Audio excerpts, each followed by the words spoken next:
आज हम लोग देखेंगे जॉनसन्स काउंटर क्या होता है। प्रीवियस वीडियो में हमने रिंग काउंटर देखा था। रिंग काउंटर किस तरह से डिजाइन किया गया था, कुछ इस तरह से डिजाइन किया गया था। ये चार, क्योंकि 4 बिट रिंग काउंटर था तो ये 4 फ्लिप फ्लॉप्स हमने यूज किए थे यहाँ पे। और इसमें हमने क्या किया था, इस Q3 को, मतलब जो लास्ट वाला फ्लिप फ्लॉप है जिसमें MSB स्टोर होगी, ऑब्वियसली MSB इसी में स्टोर होगी, तो जिसमें MSB स्टोर होगी उसके आउटपुट को हमने किससे कनेक्ट किया था, फर्स्ट फ्लिप फ्लॉप के इनपुट से कनेक्ट किया था।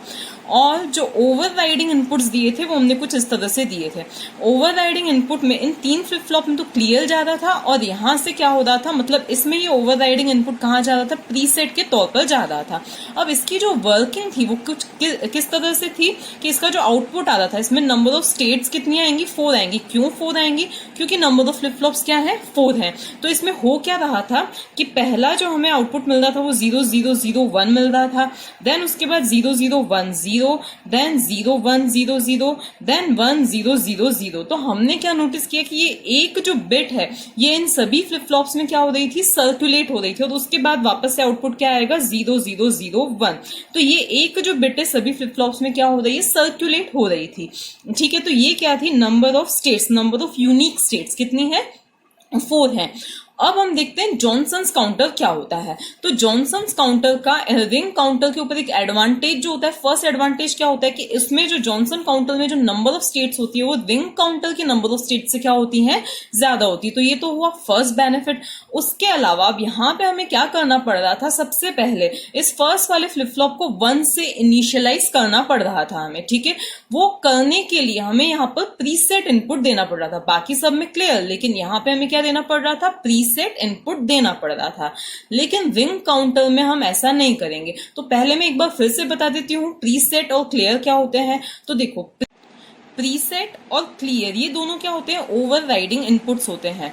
और ये कब एक्टिवेट होते हैं, जब इनकी वैल्यू क्या होती है, 0 होती है। मतलब जब यहाँ पे हम 0 पास करेंगे, इनकी वैल्यू जब 0 होगी तभी ये क्या होंगे, एक्टिवेट होंगे। एक्टिवेट होंगे मतलब ये क्या करेंगे, अपना वर्क करेंगे। तो बात ये आती है कि इनका वर्क क्या होता है। तो प्रीसेट का वर्क क्या होता है, फ्लिप फ्लॉप के आउटपुट को 1 कर देना, चाहे इनपुट कुछ भी हो। और क्लियर का वर्क क्या होता है, फ्लिप फ्लॉप के आउटपुट को क्लियर कर देना, चाहे इनपुट या क्लॉक पल्स कुछ भी हो, उसको क्या कर देना, क्लियर कर देना। मतलब आउटपुट क्या आएगा, जब प्रीसेट वर्क करेगा तो आउटपुट 1 आएगा, जब क्लियर वर्क करेगा तो आउटपुट क्या आएगा, 0 आएगा। अब देखो, ये तो था रिंग काउंटर में। अब जॉनसन्स काउंटर में क्या होगा, एग्जैक्टली हमने यहाँ पे 4 फ्लिप फ्लॉप्स तो लिए ही हैं, 1 2 3 4। इसमें MSB स्टोर होगी और इसमें क्या स्टोर होगी, LSB स्टोर होगी। इसका आउटपुट इसमें इनपुट के तौर पे जाएगा, इसका आउटपुट इसमें इनपुट के, इसका आउटपुट इसके इनपुट में।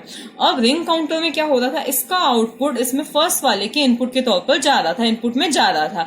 लेकिन यहाँ पे हमने क्या कर रखा है, जॉनसन काउंटर में इसके कॉम्प्लीमेंट को हमने किससे कनेक्ट कर रखा है, मतलब Q3 की बजाय Q3 के कॉम्प्लीमेंट को कनेक्ट कर रखा है हमने, D0 से कनेक्ट कर रखा है। ठीक है, अब बात आती है ओवरराइडिंग इनपुट्स की, और क्लॉक पल्स हमें साइमल्टेनियसली देनी है। तो अब बात आती है ओवरराइडिंग इनपुट्स की। तो ओवरराइडिंग इनपुट जो हमें देना है सब में, वो हमें क्लियर ही देना है, कोई प्रीसेट देने की हमें यहाँ पे जरूरत नहीं है। तो हम यहाँ पे जो ओवरराइडिंग इनपुट देंगे वो सब में क्या देने वाले हैं, क्लियर ही देने वाले हैं। इसमें हमें प्रीसेट नहीं देना है।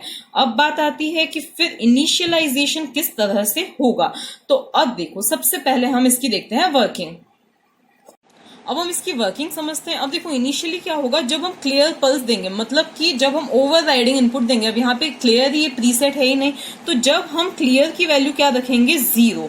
तो जब हम क्लियर की वैल्यू रखेंगे 0, तो अभी मैंने बताया था कि जब क्लियर की वैल्यू 0 होगी तो ये क्या होगा, एक्टिव होगा। एक्टिव होगा मतलब ये क्या करेगा, वर्क करेगा, क्लियर वर्क करेगा। और क्लियर वर्क करेगा मतलब कि क्या हो जाएगा, सभी फ्लिप फ्लॉप्स का आउटपुट क्या आ जाएगा, 0 आ जाएगा। तो सभी फ्लिप फ्लॉप्स का आउटपुट हमें क्या मिल जाएगा, 0 मिल जाएगा। अब चाहे क्लॉक पल्स की वैल्यू कुछ भी हो, चाहे इनके अंदर इनपुट्स कुछ भी हो, हमें सभी फ्लिप फ्लॉप्स का जो आउटपुट है वो क्या मिलने वाला है, 0 मिलने वाला है।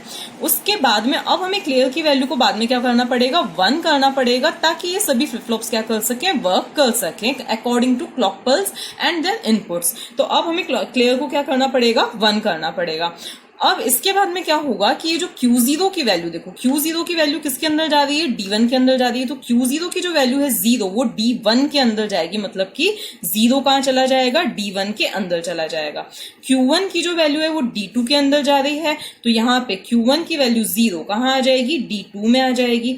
इसी तरह से Q2 की वैल्यू किसके अंदर जा रही है, तो वो D3 के अंदर जा रही है। तो Q3 की वैल्यू 0 D3 के अंदर चली गई, तो ये आ गए हमारे नए इनपुट्स। और फिर Q3 के कॉम्प्लीमेंट की वैल्यू किसके अंदर जा रही है, D0 के अंदर। तो Q3 0 है, तो उसका कॉम्प्लीमेंट क्या हो गया, ऑब्वियसली 1 होगा। तो 1 किसके अंदर जाएगा, D0 के अंदर। तो D0 की वैल्यू अब क्या हो जाएगी, 1 हो जाएगी। ठीक है, तो अब ये क्या आ गए, हमारे इनपुट्स आ गए।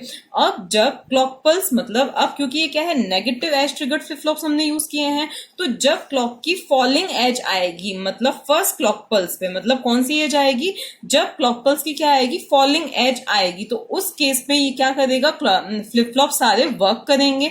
तो फिर क्या आएगी, हमें आउटपुट्स मिलेंगे। अब बात आती है कि आउटपुट्स क्या मिलेंगे, तो क्योंकि हमने क्या यूज किया है, डी फ्लिप फ्लॉप यूज किया है, तो डी फ्लिप फ्लॉप में क्या होता है, जो डी की वैल्यू होती है वही हमें क्या मिलती है, नेक्स्ट स्टेट मिलती है, मतलब आउटपुट मिलता है। तो अभी D0 की वैल्यू क्या है, 1 है, तो ऑब्वियसली Q0 की वैल्यू भी क्या होगी, 1 होगी। D1 की वैल्यू 0 है, तो Q1 की वैल्यू भी क्या होगी, 0 होगी। D2 की वैल्यू 0 है, तो Q2 की वैल्यू भी 0 होगी। D3 की वैल्यू क्या है, 0 है, तो Q3 की वैल्यू भी क्या होगी, 0 होगी। इसके बाद में अब जब तक क्लॉक पल्स की नेक्स्ट एज आए तब तक क्या होंगे, ये वाले जो इनपुट्स हैं, ये वाले जो आउटपुट्स हैं, वो कहां चले जाएंगे, इन नेक्स्ट फ्लिप फ्लॉप्स के इनपुट में चले जाएंगे। तो अब देखो Q0 की जो वैल्यू है वो किस में चली जाएगी, D1 में चली जाएगी। तो देखो Q0 की वैल्यू क्या है, 1, वो D1 में आ जाएगी। Q1 की वैल्यू 0 है, वो D2 में आ जाएगी। Q2 की वैल्यू क्या है, 0 है, वो किस में आ जाएगी, D3 में आ जाएगी, तो 0 यहां आ गया। लेकिन Q3 के कॉम्प्लीमेंट किस में आ जाएगा, D0 में। Q3 का कॉम्प्लीमेंट किस में आ जाएगा, D0 में। तो Q3 मतलब 0, 0 का कॉम्प्लीमेंट मतलब 1 किस में आ जाएगा, D0 में आ जाएगा। तो हमें क्या मिली, नेक्स्ट स्टेट ये मिली है। इसके बाद में फिर जब नेक्स्ट क्लॉक पल्स आएगी, फिर क्या होगा, इनका हमें क्या मिलने वाला है, आउटपुट मिलने वाला है। क्लियर, तो हमें क्या रखना है, 1 ही रखना है। तो नेक्स्ट क्लॉक पल्स पे हमें जो आउटपुट मिलेगा, मतलब नेक्स्ट फॉलिंग एज पर हमें जो आउटपुट मिलेगा वो क्या मिलेगा, क्योंकि डी फ्लिप फ्लॉप है, तो जो D0, D1, D2, D3 की वैल्यू वही हमें यहाँ मिलने वाली है। तो हमें आउटपुट में क्या मिलेगा, 1 1 0 0, ये हमें क्या मिल जाएगा, आउटपुट मिल जाएगा। इसके बाद जब तक क्लॉक पल्स की नेक्स्ट फॉलिंग एज आए तब तक ये वाले जो सारे आउटपुट्स हैं इन नेक्स्ट अगले फ्लिप फ्लॉप्स में चले जाएंगे इनपुट के तौर पे। तो अब क्या होगा, सबसे पहले Q0 की वैल्यू किस में जाएगी, D1 में। तो Q0 की वैल्यू D1 में चली गई। Q1 की वैल्यू D2 में चली जाएगी, तो ये 1 किसके अंदर चला गया, यहाँ पे चला गया।